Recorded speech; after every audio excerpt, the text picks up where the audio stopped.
Welcome to my podcast, Shaping Your Journey. My name is Aldo Mazza, percussionist, drummer, and artistic director of Cosa Music, inviting you to join in conversations with friends, artists, professionals, and experts in our music world. Today, I have the wonderful pleasure of having someone who's been an important person in our community for years, and you'll understand why in a second. Rick Van Horn. Rick, thank you so much for joining me and us on this conversation on shaping your journey. And it's really interesting because we all have our various stories, where we come from, where we land, and where we go from there. Sometimes rarely it's a straight line, so it's always interesting for sure. So before we go on to the shaping your journey, take us way back, like where it started for you. Drumming. Okay. It started for me on my mother's kitchen floor in National City, which is a suburb of San Diego, California. I was 4 years old. She put on her record albums, which in those days were 78 records. And one of them was a Gene Krupa record. And within moments, I had pots and pans out all over the floor and was banging on these pots and pans in conjunction with this music I was hearing. So I was inspired to play the drums very early on. I was blessed with a parent who was supportive of my wanting to play the drums instead of running away screaming, as many parents do. And she and my stepfather later looked all over San Diego to find someone who would give drum lessons to a 5-year-old. And in those days, and we're talking about, I shudder to say, about 1955, there weren't too many drum teachers around, nor were there any who would talk to a little 5-year-old kid about half the size of a munchkin. So I wound up taking piano lessons. And instead of, wanting to take drum lessons, I'm sitting on a piano bench and I was kicking and screaming because I didn't want to take piano lessons. Finally, when I turned 7, they found a music store. And in the music store, there were a number of teachers. And one of those teachers was willing to take on a 7-year-old by that time. And that's how I got started. I started learning with regular drum lessons. And at the same time, I joined the marching band that was sponsored by that music store. And I could barely carry a drum. It was dragging off the street as I was marching down the street. And I was in that band until I turned 19. And along the way, and a few years later, I joined a teenage rock band about the time of the British invasion in the early 1960s. I started playing in local rock bands, and I've actually never stopped playing in bands ever since that time. Ultimately started working for money, found out that you could actually make money playing drums, which was a great joy for me because I would have done it for nothing, but I could make money too. So that was great. And that turned into a career. So that's how I got started. And then, you played for a long time. And then where along the way did the Modern Drummer, you're the publisher, senior publisher, not publisher, but the editor, senior editor for Modern Drummer magazine, which was really the reference point for many, many of us and for many years.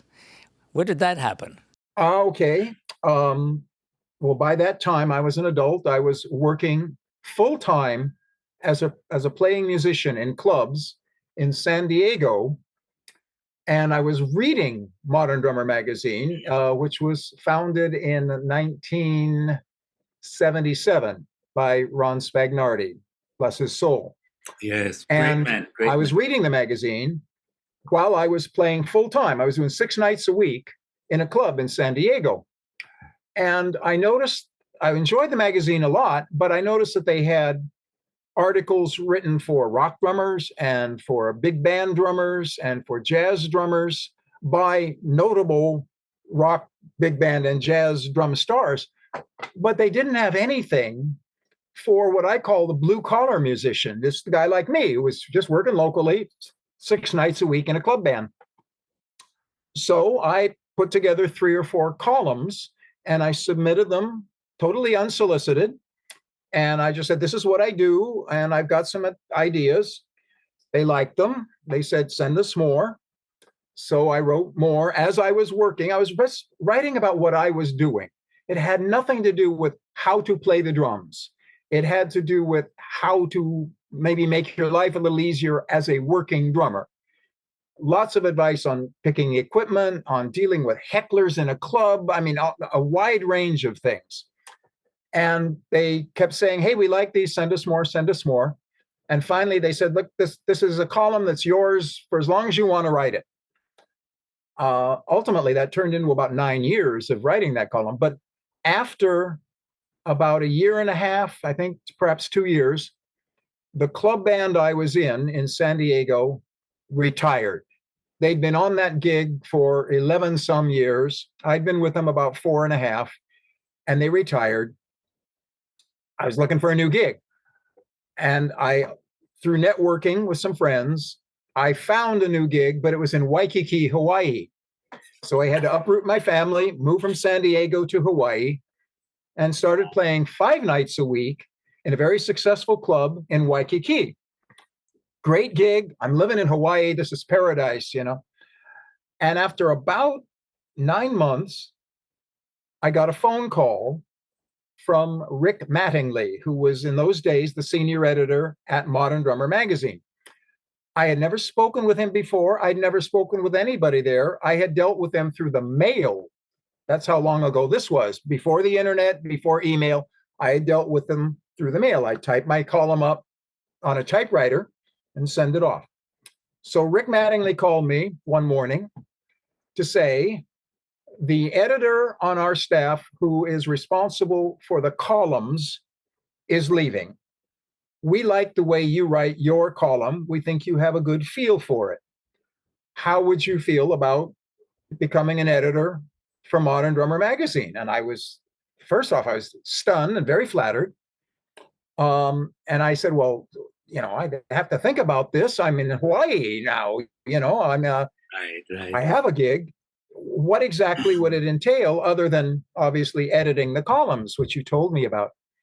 And he said, well, the first thing you'd have to do is move to New Jersey, because that's where the magazine was based. So I said, look, I'm going to have to talk to my family about this. How much time do I have? They said, you can let us know tomorrow. That's nice. Oh, I thought, well, okay. Yeah, you got 24 hours. Well, I thought long and hard about it, because at that point, I'd been playing in clubs for about 20 years. I was in a very successful club right then and there. Band was good. We had a new contract, but I wasn't going anywhere else. I wasn't becoming a rock star. 20 years of doing this and not really moving in any level. Long story short, yes, I took the job. I had to move my family back to our home in San Diego, which we still had. And I moved back to New Jersey and moved in with an old widowed aunt that I hadn't seen in 30 years, but who offered me a spare bedroom to live in the town right next to where Modern Drummer was based in New Jersey. So the fates aligned for me. I went back and spent the first 6 months getting to know the job, getting to know New Jersey, finding a place to live, and all those things. And that was in November of 1983, I took the job. And in April of 84, I moved my family back, and I was with Modern Drummer from that point for almost the next 25 years. wow. That's amazing. That's amazing. I mean, people don't last that long in very many things, Rick. That was great. And what I wanted to say was, I mean, there's a tie-in that with Modern Drummer and yourself. You came the first time to Cosa because you asked me. I'd like to. You were writing, graciously. Every time we would do an event, you would include it in the magazine, and that was wonderful for everybody, because it's important for everybody to see what's going on, who's doing what, and also what we were doing was a little bit special. So you came out one year. And I remember you telling me, I love what you do. Can I come back and do it again? And I was not only surprised, but I was what would be the right word? I was honored, and I said, Rick, are you kidding? You could move in. You could, you could. I mean, it was nice to have. I mean, we had all these top drummers, as you know, all the top percussionists. This was a total percussion workshop, very intense, very serious. Very deep. I mean, we had classes all day long, concerts in the evening, master classes. We would invite special guests. Bill Ludwig was even there. I mean, we had all of these special guests. It was really, for me, this is how you learn. This is how it should be. And to have someone like you from the magazine actually interested in it, for me, was important and was nice. And to see it through your own eyes so that we wouldn't have to send in necessarily what we thought went on. It's nice to have an objective and an outside view. So that was beautiful. So you came on board, and you were with us for many years, every year. That was beautiful. Yeah. Well, it was a great experience for me. I was representing the magazine at first, as you said, and covering it as an event. It was an important event in the drumming community, and we saw it that way immediately.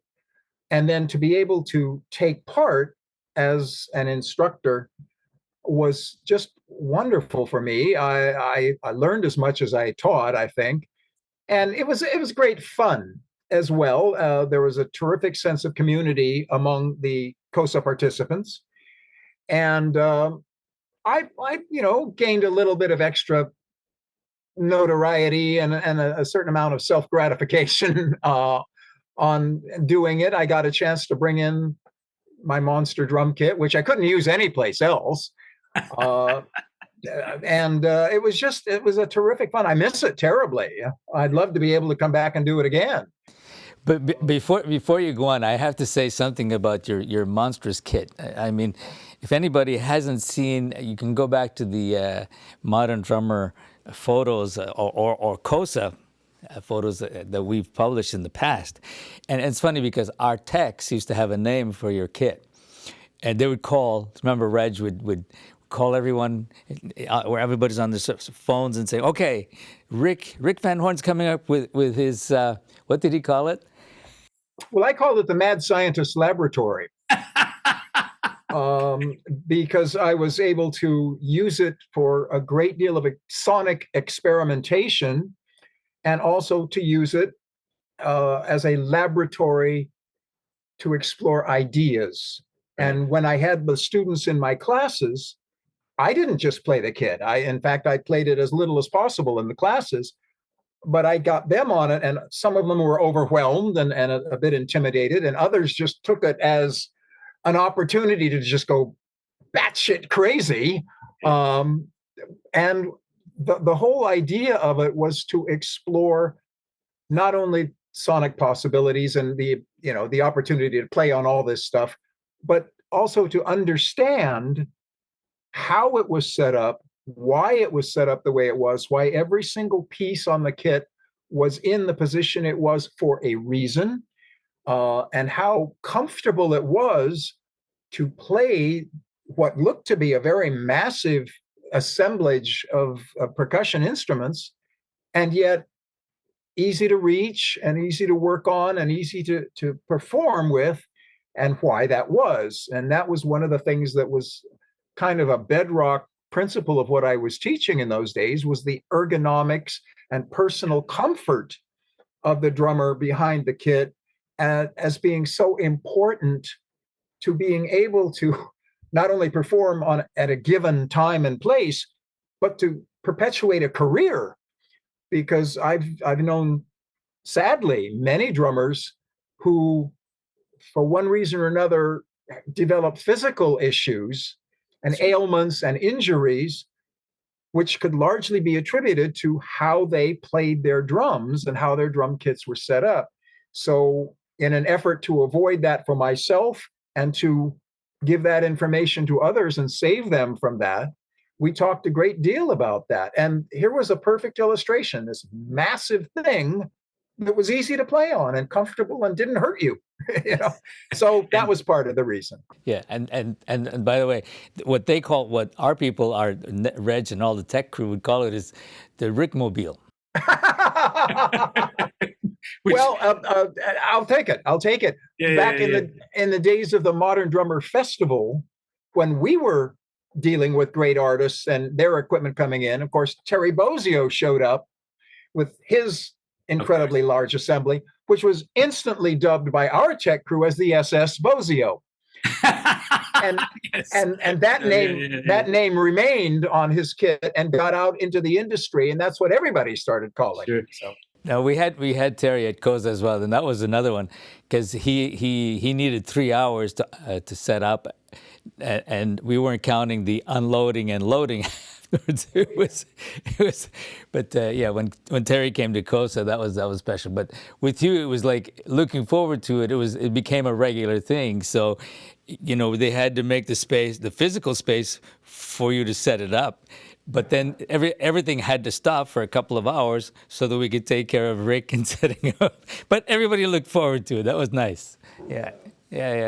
And I think it's really important what you said, about the ergonomics.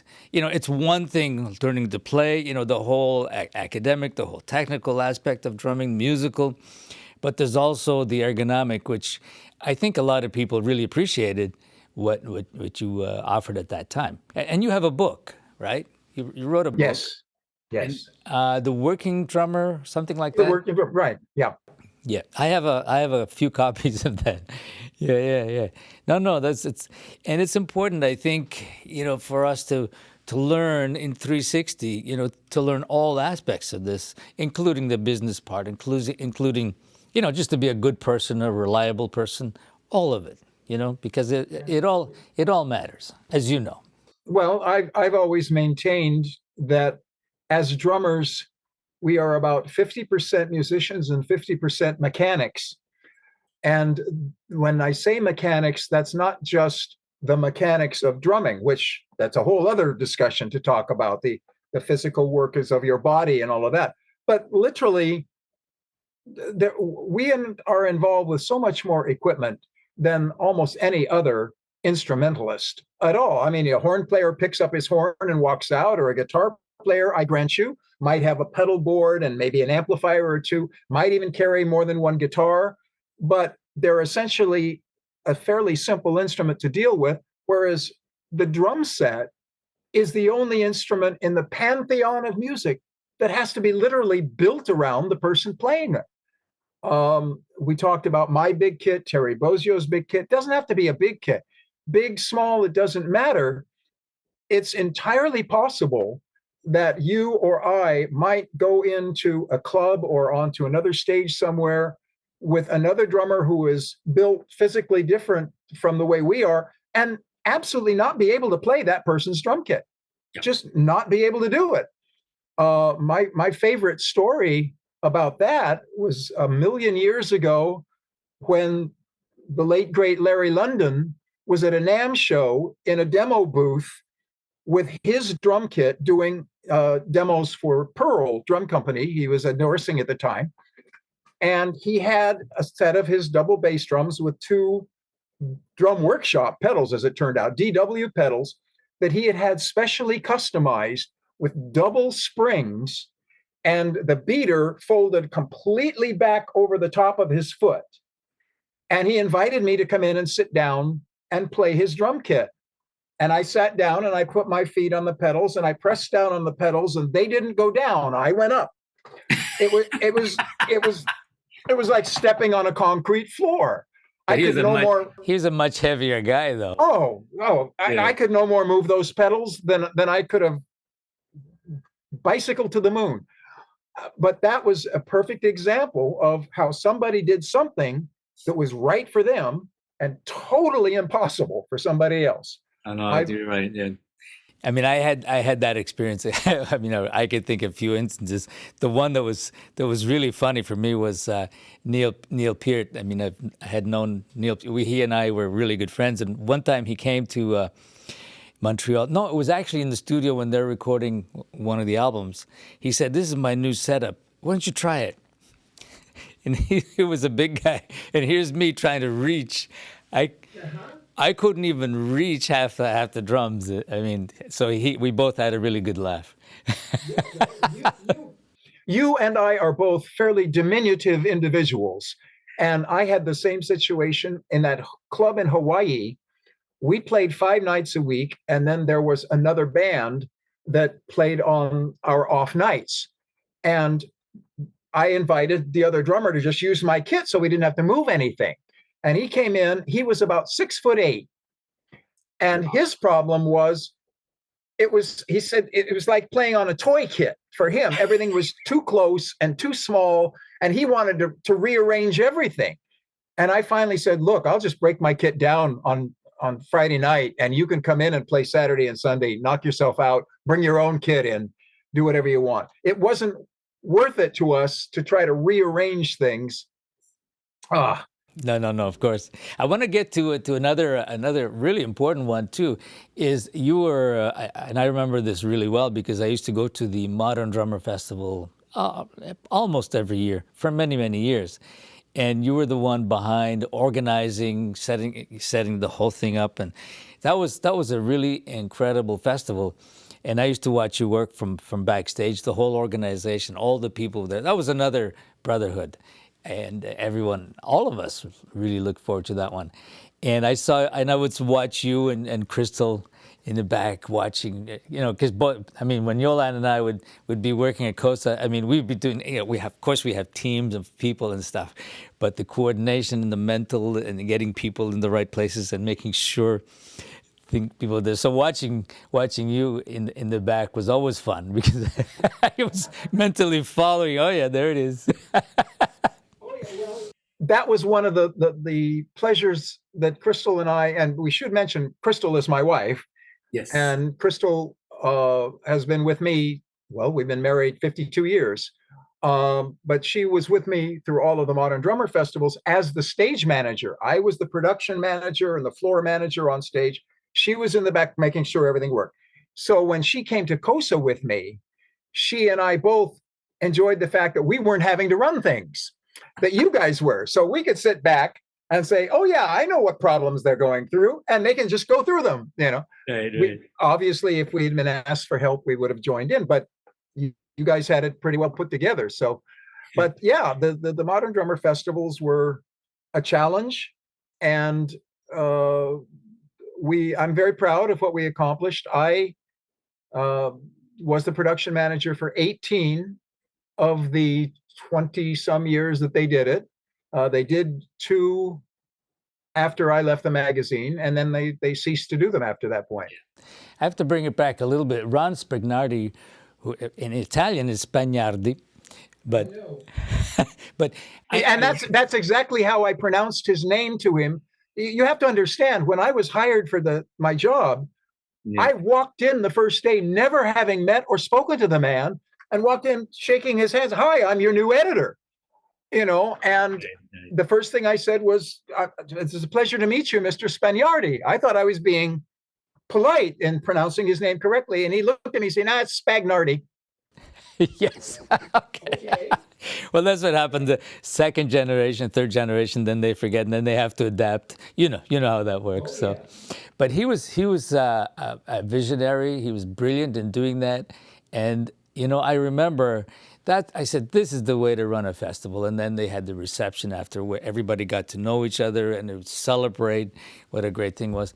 And the other thing I really enjoyed was that at some point, I remember this, you started stretching out and inviting people from the international community, which was nice.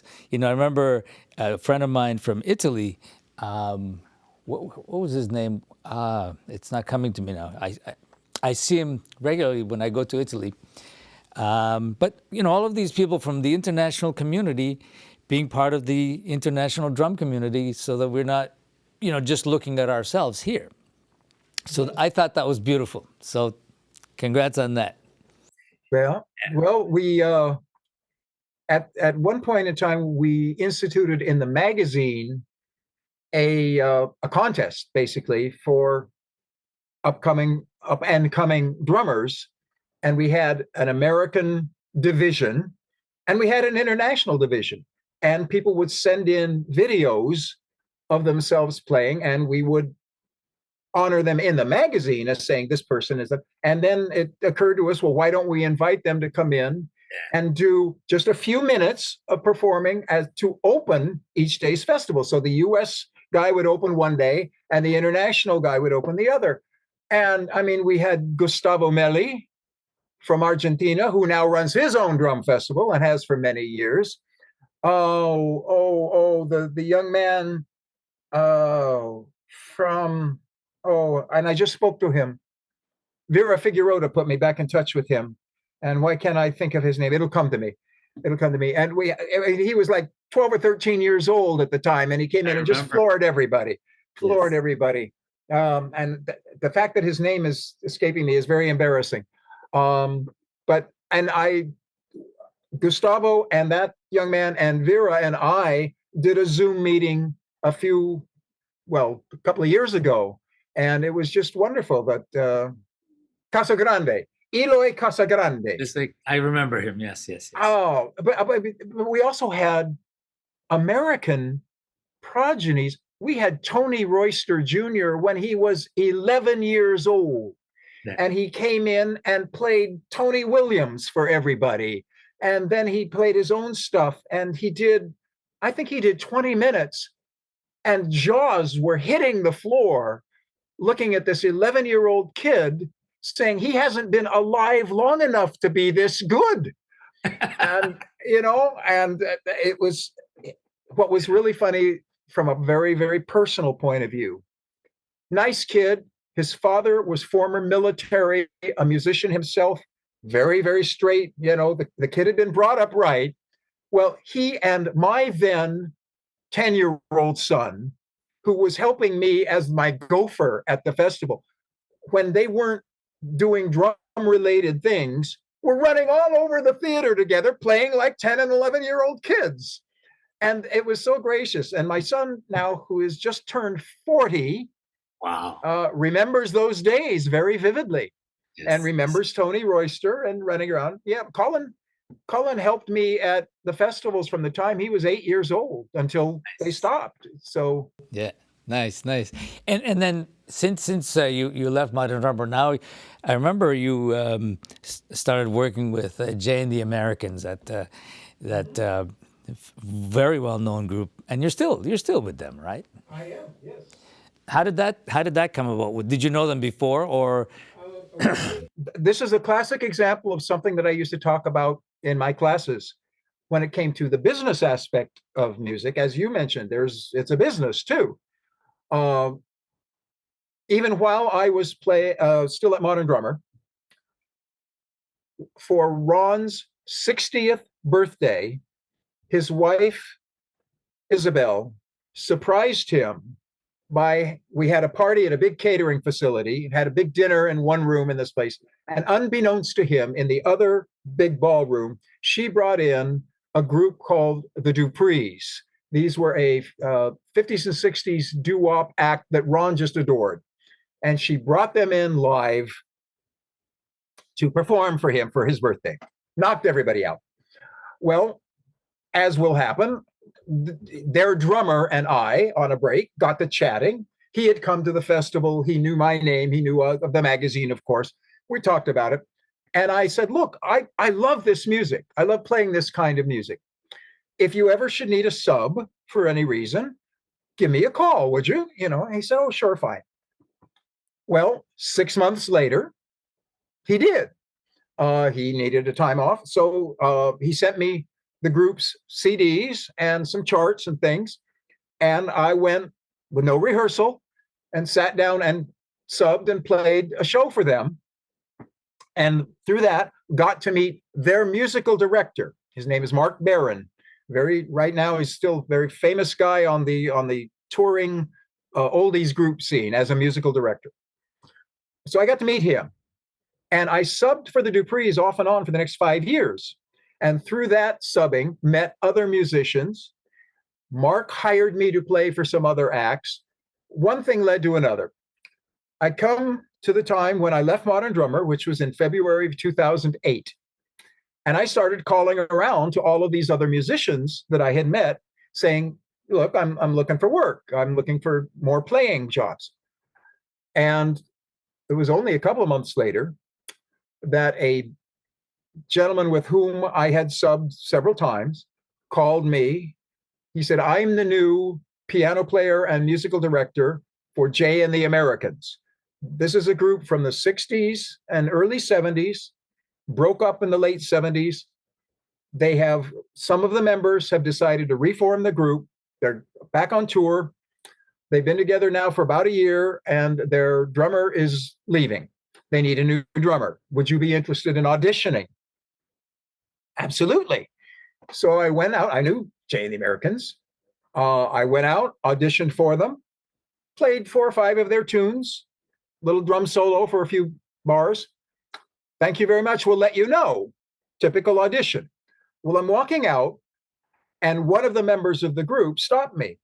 And he said, you play our music like you understand it. And I looked at him and I said, I played your music when it was new. That's nice. In my teenage bands, I played Jay and the Americans music in the 60s and 70s. So I got the job and started out just playing the drums. And over now the 15 years I've been with the group, that has evolved into playing the drums, singing a fifth backup line. I am now colloquially known as the Fifth American.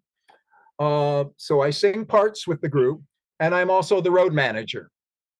Kind of employ my old Modern Drummer Festival talents and keeping things organized and smooth and moving. And it's been wonderful. It's been wonderful. I've gone all over the country. We've toured in Canada, several places, sadly, never in Montreal. And we've done Caribbean cruises. And as a matter of fact, it is, what is today, the 4th? In 16 days, Crystal and I will leave to pick up a Princess cruise. And Jay and the Americans will be among the performers on that cruise, and we get to go through the Caribbean again. So that'll be nice. Nice. I mean, there's no, I always say there's no such thing as a coincidence. The fact that he stopped you there, that was, that made us understand, it made me understand that it's that same discussion. We grow up playing to music and owning it, understanding it, and then the day comes, normally, if you're ready, and that opportunity is really about being prepared when that opportunity comes.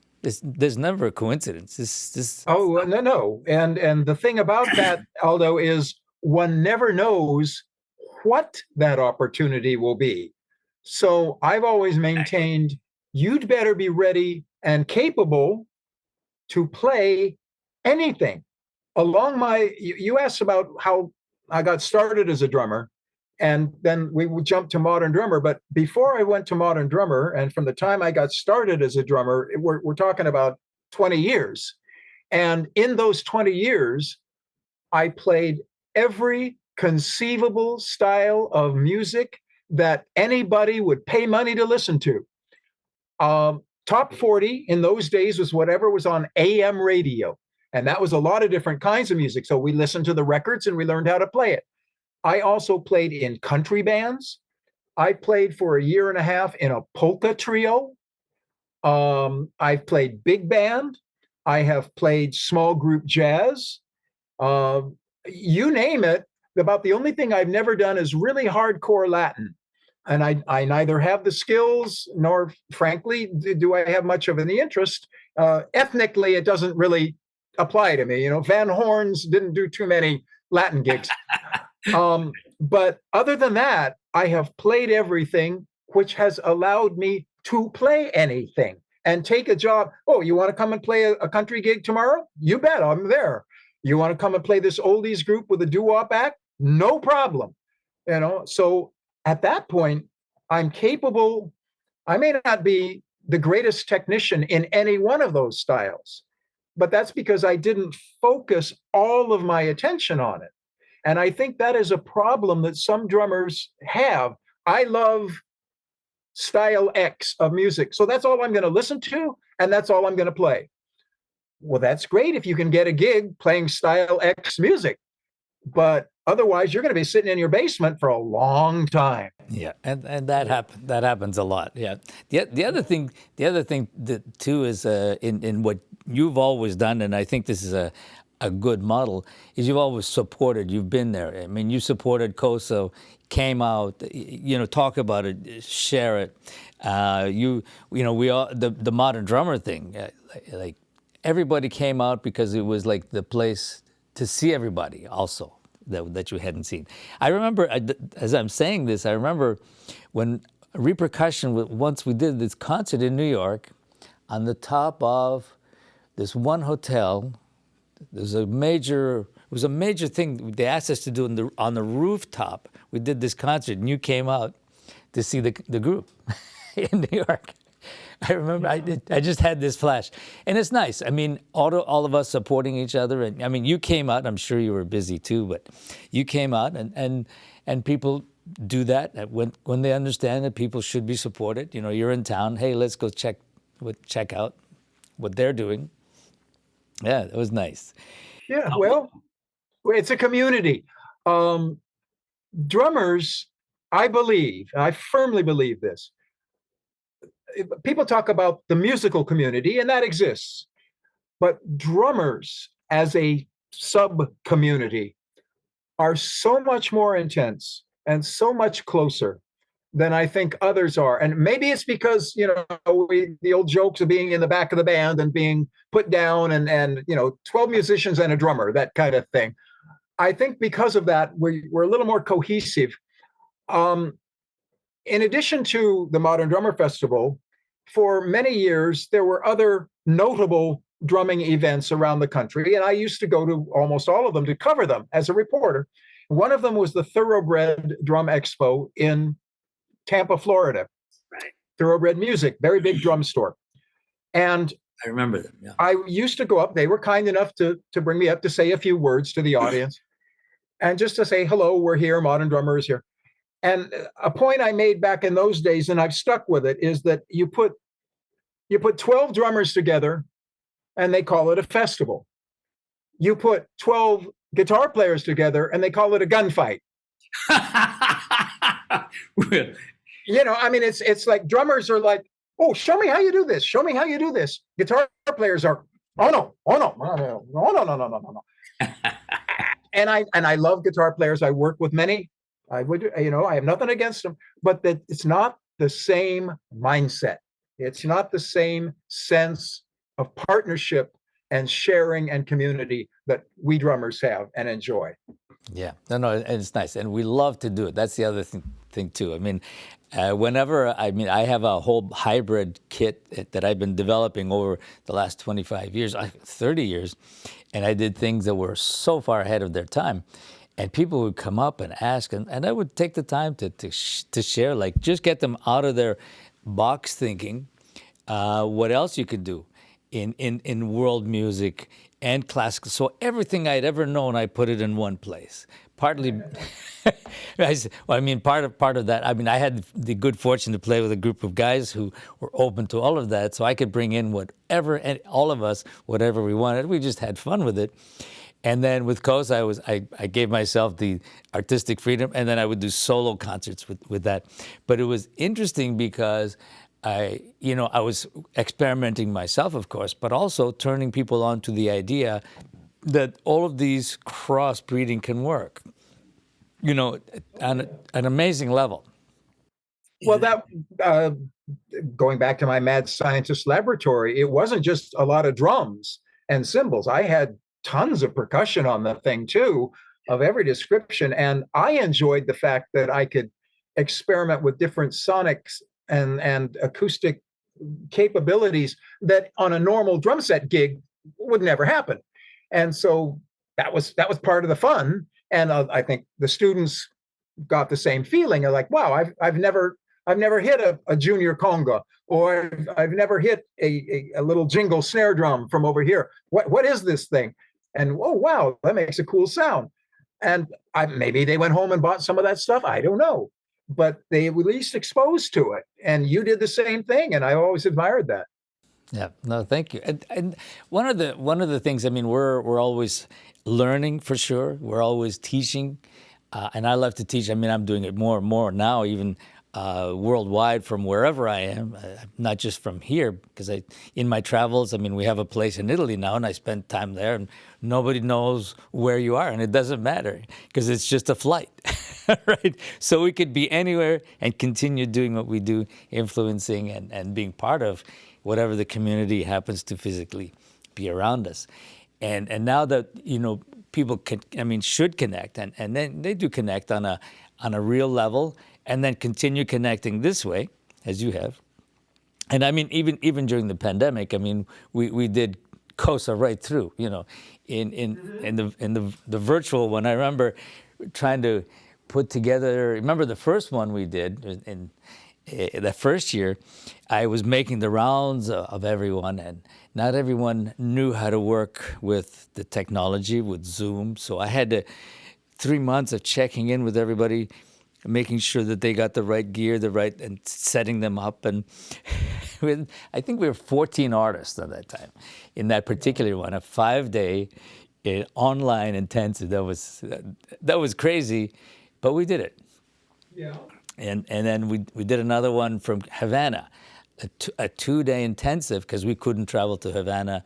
We couldn't travel anywhere, but Havana specifically, and everybody was going crazy, including our friends in Cuba.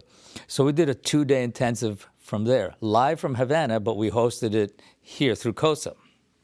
It was huge. It was huge, and it was a beautiful success. And I think everybody was happy, also breaking that ice that no matter what happens, we can still share, we can still learn, we can still connect, we can still continue that conversation on some level, which was great. Now it takes us to be able to do this anytime, right? Well, technology is a wonderful thing sometimes. Yes. I I mean, want- of course. Well, I run into issues occasionally, and we'll be on stage doing a show with Jay and the Americans. And I date back to when a soundboard was huge and it had like 56 faders. And if you wanted a microphone louder, a guy little pushed a fader up and the microphone got louder. Now all of the sound technicians are in there with their little laptops or and if you want something changed, first off, they have to punch it up out of a certain subset, and then they have to do this and they have to do that. And it takes 7 times as long, even though the actual outcome and result may be better. They may have more flexibility. It's just managing all of that to the point where I have created a t-shirt that I sometimes wear on the second day if we're in a 2-day place that says technology is a wonderful thing until it isn't. Yes. And I just, it can be very frustrating. And I sound like an old pro here who's been around and knows everything. I do not profess to know a sound technician's job. That's not what I do. And he doesn't do what I do. And I'm not trying to do what he does. But I can sit there as an observer and say, it seems like you're having to jump through 16 hoops to simply make this microphone louder or softer. Why is that? How is that better than what it used to be? Yeah. And and of course, all of my guys, all of my singers, they're in their 80s. They go back to the performing in the 1950s and 60s when the technology was not only less technical than it is today, less advanced. It barely existed. I mean, they were practically singing through megaphones. So when they come up against all of this, they get really frustrated. Of course. And I sit back at the drums and try to keep my mouth shut. That's part of the job. Well, the interesting thing, and you're absolutely right, Rick. I mean, there's the convenience level is huge. When technology works, it's amazing what happens. But when it doesn't work, it's not fun. And there's a lot more. Yeah, and there's a lot more back end to this. Although it's very easy, we've learned. I mean, our learning to get to this point is a much bigger trail than it used to be. In the old days, like you say, back then, they just turn up the pot and it's on. Now, you have to learn where is it and what is the background to it. And if I do this, would it affect that? And there are many other interesting issues. I mean, there's no choice. We're moving forward, and it's fantastic when it works. Yes. But tell me, Rick, now, what would you advise anybody given all of that, and you're very interesting in long history, because you've seen it all from way back then through the publishing. I mean, that world that we all knew of the 60s music. I mean, I also grew up that I was a kid playing all that music all the time and being busy. Then working in the publishing world, when the world's greatest magazine, a drum magazine, and then now where those magazines are no longer their place is no longer what it used to be. Now we're all online, where it's a whole other world, which is fine. The world has changed tremendously. What would you say to somebody who is shaping their journey, and as a drummer, as someone who's writing, someone who's interested, or from your perspective, because we all have a point of view, which is based on our experience. And yours? Well, I'm not sure I understand exactly. What would I advise them in terms of How to prepare themselves, given where things have moved now? Okay. From where they were. All right. Well, some of the preparation is exactly what we've already talked about in terms of the business of music. The technology, the equipment has changed, but the nature of the business has not tremendously changed, which is why local club gigs are paying the same kind of money today that they paid when you and I were playing them, and which is a sad state of affairs, but it's the truth. And getting out and playing with other people is the same. It has the same importance as it did back then. If you want to get into the business, you got to get out and get into the business. The other thing I used to maintain in my classes is that we do have one very important disadvantage as drummers, and that is we can't play a single. We're not a piano player. We're not a guitar player. We're not going to go out and be able to play in the local piano bar or do the cocktail hour at a wedding. We need a band. We need other people to play with. So again, sitting in your basement and playing your records is a great way to develop a certain amount of skill, but it's not going to get you gigs, and it's not going to get you out there.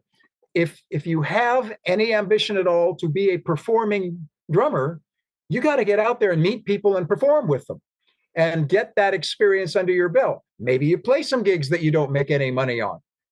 I didn't. The first few gigs that I played, we were happy to have somebody come tell us that we could play for them. I don't believe in a pay-to-play situation in clubs these days, but there's nothing wrong with, if you're a young person, getting together with other young people, putting together a band and seeing what you can do in front of an audience. Maybe you do it at a school dance. Maybe you do it at the local YMCA or whatever. If you're an older adult person who needs to be making a living, then you really absolutely got to beat the bushes and make sure that you're prepared, as we've discussed, to take whatever comes along.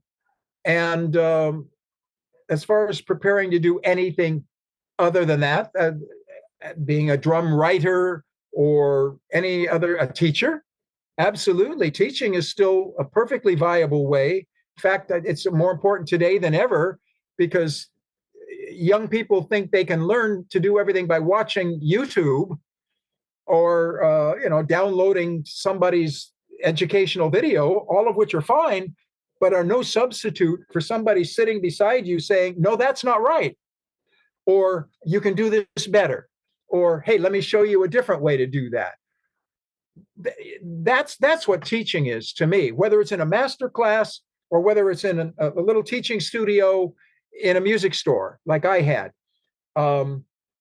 All of the supplemental reading material and video material and online material is tremendous. But I stress the word supplemental.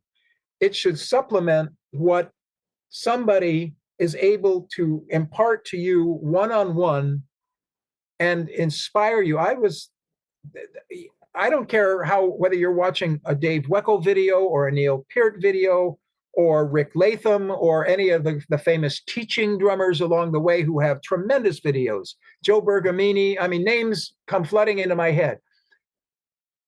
But they're not the same as being inspired by sitting and listening and watching somebody do it for real in front of you. A coach.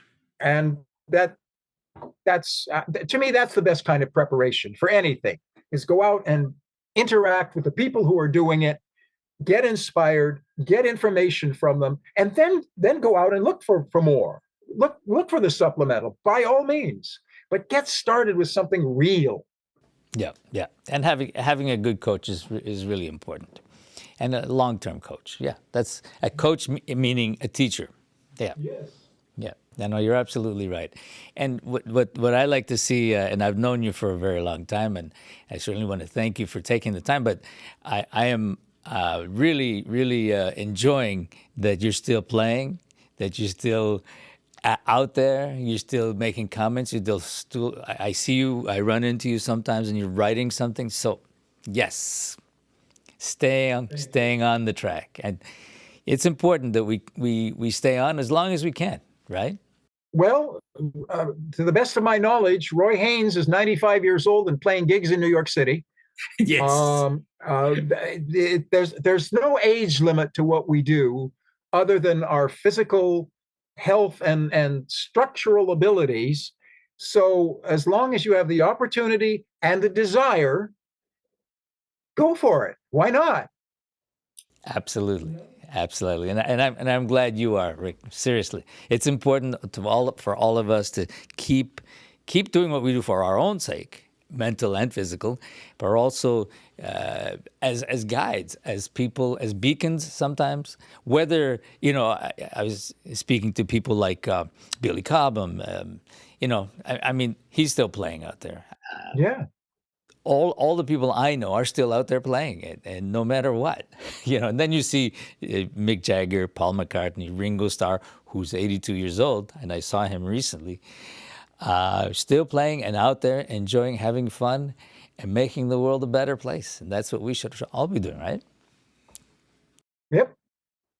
Yeah. Well, I want to thank you, Rick, for taking the time and joining me in this conversation. We can go on forever, but I really want to thank you for doing that. You're very welcome. Thank you. And to be continued.